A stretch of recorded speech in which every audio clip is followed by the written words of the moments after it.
క్రైస్తవ అలసిన వారిని ఊరడించు మాటలు జనవరి 20.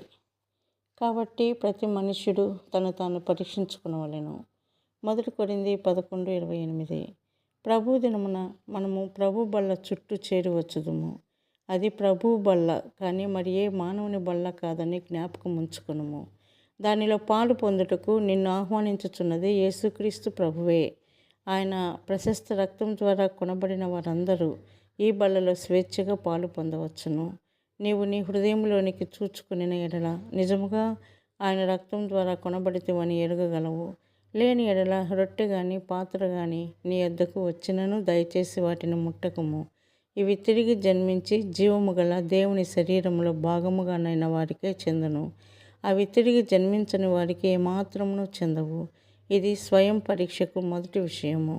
మీరు విశ్వాసము గలవారై ఉన్నారో లేదో మిమ్మలను మీరే శోధించుకుని చూచుకునుడి. 2 కొరింథీ 13:5. ఈ బల్ల మనకు యేసుక్రీస్తు ప్రభు యొక్క మరణమును జ్ఞాపకం చేయుచున్నది మరియు ఆ మరణములో శిలువపై గావించిన బలమైన శాశ్వత విజయమును కూడా అది మనకు జ్ఞాపకం చేయుచున్నది. మన ప్రభు మనలో ప్రతి ఒక్కరము విజయవంతమైన జీవితమును కలిగి ఉండవలెనని కోరుచున్నాడు. మరియు విరువబడిన ఆయన శరీరము, చిందింపబడిన ఆయన రక్తము మనము సమృద్ధి అయిన జీవమును అనుభవించుటకు తోడ్పడును. ఆ రొట్టెలోను పాత్రలోను పాలు పొందుట వలన మనము ఆయన ద్వారా జీవించగలము. మనము దానిలో పాలు పొందుటకు ముందు కూడా మనము శుద్ధిగా ఉండవలెనని జ్ఞాపకం చేయబడుచున్నది. మనము చాలా సంవత్సరముల నుండి పాలు పొందుచుండవచ్చును. అయితే ప్రతి సందర్భంలోనూ మనను మనం పరీక్షించుకునవలెను. మనము అపవిత్రముగా ఉన్న ఎడల అయోగ్యముగా పాలు పొందుదుము.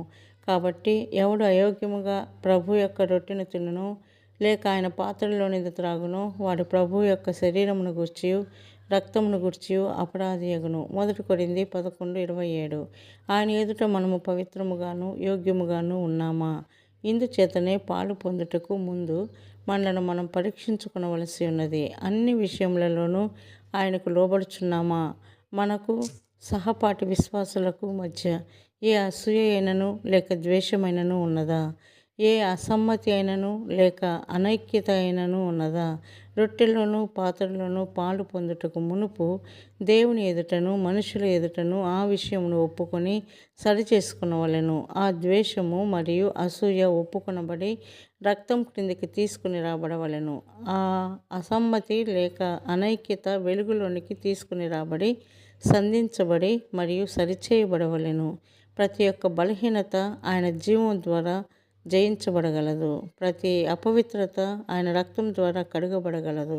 మనలను మనము ఆయన ఎదుట తగ్గించుకునే ద్వారా ప్రతి ఒక్క నష్టము సమకూర్చబడగలదు. ఆయన మరణమును జ్ఞాపకం చేసుకున్నట వలన మనం కూడా పాపమునకు మరణించితమని జ్ఞాపకం చేసుకునేదము మరియు ఆయనకు లోబడుటకు దాసులముగా మనలను మనము అప్పగించుకునవలెను. రోమా 6:16-19 వరకు.